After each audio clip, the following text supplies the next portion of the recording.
All right. Who's in here? I think the comments should be on.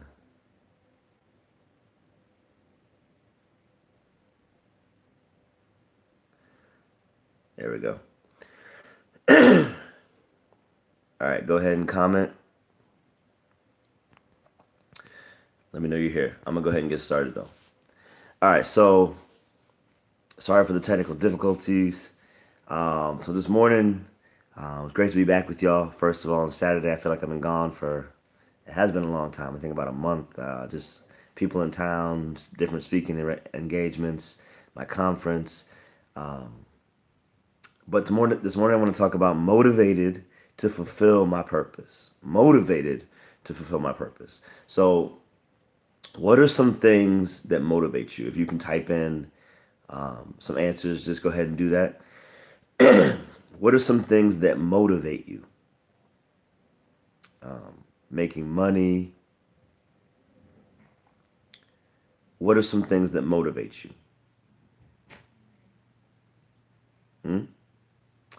Advancement in your career, retirement, new opportunities, success, failure.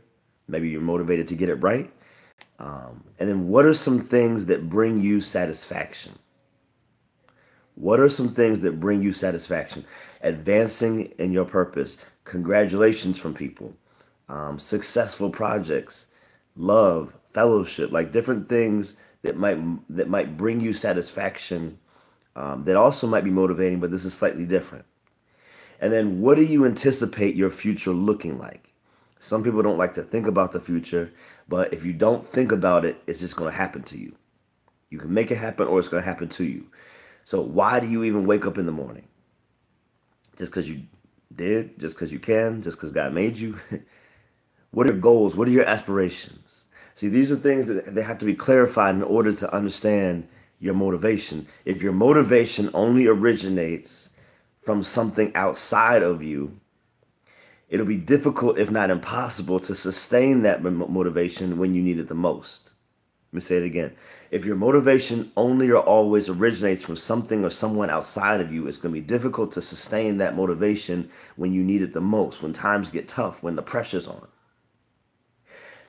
So in order to determine your motivation or where your motivation is derived from, you need to ask yourself some questions. And I wrote this blog post. I don't think it's come out yet, actually. But for those who aren't already following, go to relentlesspursuitofpurpose.com. Relentlesspursuitofpurpose.com and just click join the blog.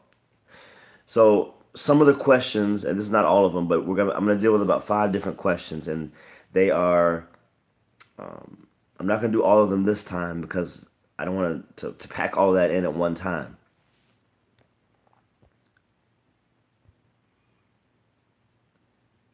All right, make sure y'all can message. All right, so question number one. What frustrates me in life? What frustrates me in life? Usually, whatever frustrates you in life is what you were born to solve. Usually, whatever frustrates you in life is what you were born to solve. You know, many people are good at noticing problems, but haven't translated that into solving problems. Many people are good at noticing problems, but haven't translated that into solving problems. Some people can thrive in environments with poor leadership. And if that's not you, you got to ask yourself why. Why is this a struggle for you? Why is this bothering you? And everybody else seems to be coasting along. Maybe young boys being misguided frustrates you. Maybe when you go to see a show, you see gaps in the technical aspects or the work of the show. And everybody else is not really seeing it. They're not noticing it. It's not bothering them that much. But you see it and you see how it could be fixed. And you know you could do it. See, this is frustrating you. You weren't born to live in constant frustration. I don't believe anybody was born to live in constant frustration. But the solution oftentimes to that which frustrates you most likely lies within you. So think about the gifts, the talents, and the abilities that come naturally to you, and then ask yourself if they're truly being used to their highest degree. Are they truly being used to their highest degree? Are you utilizing all of your abilities or just getting by using your capabilities? Are you using all of your abilities or just getting by using your capabilities? In other words, there's things you can do. There's things that you're physically able to do, but is that the thing that you're made to do? Are those the things you're made to do? Is your purpose trapped on someone else's job? Last year, God had to remove me from my job so that my purpose could be free and unhindered. Was it comfortable? No. Is it always comfortable even now? No. But do I know why? Yes. That's the most important part. And this is not a call for everyone to quit their job or get fired or anything like that. It is a call for you to examine yourself and examine how you're spending your time and how you're spending every waking hour, and to ask yourself, after I put all my hard work in on the job, am I still frustrated at the end of the day? Now, this is something I was thinking about yesterday. Think about this. The most telling thing will not be if you're frustrated about the particular job you're doing or the particular job you have, but if you actually like your job but still go home frustrated, that's a sign.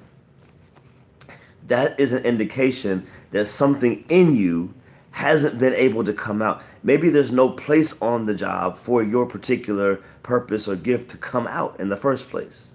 Maybe it doesn't exist there. So it's not that the job is bad. It's not that you don't like the job. It's simply that there's something in you that you were birthed and designed to do that is not able to be released in that environment. It likely means that you have some other use or some even greater use in this world. Now, you may be able to still keep your job and do this on the side, and you'll always feel frustrated and unfulfilled until you do it. I know lawyers who left their practice to go preach. I know people who were working for large, investment bankers. In their position, they were making six figures. Left that job to take a job serving youth, making five figures. I'm not saying your purpose will always cause you to have to take a pay cut, but I am saying that if it does, what would you do? What would you do? Sometimes you could be wealthy and frustrated. Sometimes you could be living comfortably, but with more peace and more joy than you ever had before. Life has meaning, and you'll never see this fact more clearly revealed than when you ask yourself the question, why is this frustrating me? Why is this issue? Why is this thing frustrating me? And after you answer the question, proceeding to live a life devoted to delivering that answer to the world. Are you living or just breathing to death? Let's go to question number 2. Where does my moral standard come from? Where does my moral standard come from? And I'm going to explain how this relates to your motivation to fulfill your purpose in a minute. But here, it seems that a concrete moral standard is a thing of the past. In today's pluralistic or relativistic, I want to do whatever I want to do society. And as tempting as it may be to think that morality does not need to be rooted in something outside of ourselves, ask yourself the question, is that livable? Is that actually a way that you can potentially live a life? If my morality allows me to harm you or conflicts with your morality, whose version of morality wins? So where does your moral standard come from? If it is not from a source that transcends you, then it must come from you or someone like you. If that's the case, what if you or they change their way of thinking? Can you or are you willing to trust yourself or any other human prone to fluctuations and changes of opinion with the moral framework necessary to ground, to guide, to govern your life? Are you willing to trust that? Some people are, many people are. But let me take it one step further. There's some logical inconsistencies with thinking that we can arrive at a moral standard that isn't rooted in a transcendent source. If we were not created by a creator, such a God, then it means that we arrived by the combination of time plus matter plus chance. Okay, cool. If that's true, our minds evolved by blind chance and time acting on matter as well. If that's true, how can we trust our own thoughts? If we can't trust our own thoughts, how can we trust the morality or moral thoughts and ideals that result from blindly and randomly assembled molecules? So in other words, if you can't trust your own thoughts, how can you trust the moral reasoning of the thoughts that you can't trust in the first place from the brain that you don't know how it got to be created in the first place? So it is said now, has been said for a couple years, that we live in this post-truth world. If that were or could be the case, I would say it can't, but objective morality will be the first victim, and we're beginning to see the results of living without objective morality. You know, people are calling things immoral and judging and arguing with others, but either they or sometimes both parties are arguing from a position that is firmly planted in midair. There's no grounding, there's no footing, there's no roots, there's nothing holding these things to be self-evident. And even if there is, they're not willing to acknowledge why there is self-evident. So if there is no objective or overarching moral standard to compare other moral ideas to, then how do we know if our ideas, especially our new ideas, are even valid or should be implemented? In other words, if you have this idea and you say, man, this is a good idea, what do you compare that idea to say this is in line or out of line? Or you just go with it and just hope it works. And it seems that that's how we're operating a lot of times. But is that livable? Is that livable for the duration of humanity? In the book Saving Truth, Abdu Murray writes, when truth is sacrificed at the burnt offering on the altar of autonomy, the resultant smoke chokes the breath out of freedom. Only chaos remains, which ultimately leads to bondage. Have you asked yourself and answered the question, where does my moral standard come from? You know, recently I was in a training to go do some work in the prison. And the lady who was giving the training, there was a lot of people there from different walks of life, from different faith views. And she said, you know, it's good that y'all come and make sure you give them a moral frame of reference based on your worldview. Now, I understand why she said this. As a public institution, they have to be respectful of all faith communities that come to serve the men in that prison. But I was asking the question in my head, what if the moral framework being given or being taught isn't actually helping the men know how to live their lives the correct and truthful way? Do we just give them anything because we just got to respect everything? What if that thing we give is not actually helping them ground their morality in a proper frame of reference, in a truthful frame of reference? Now, you may be thinking, how does my moral standard relate to my motivation? And it does in this way.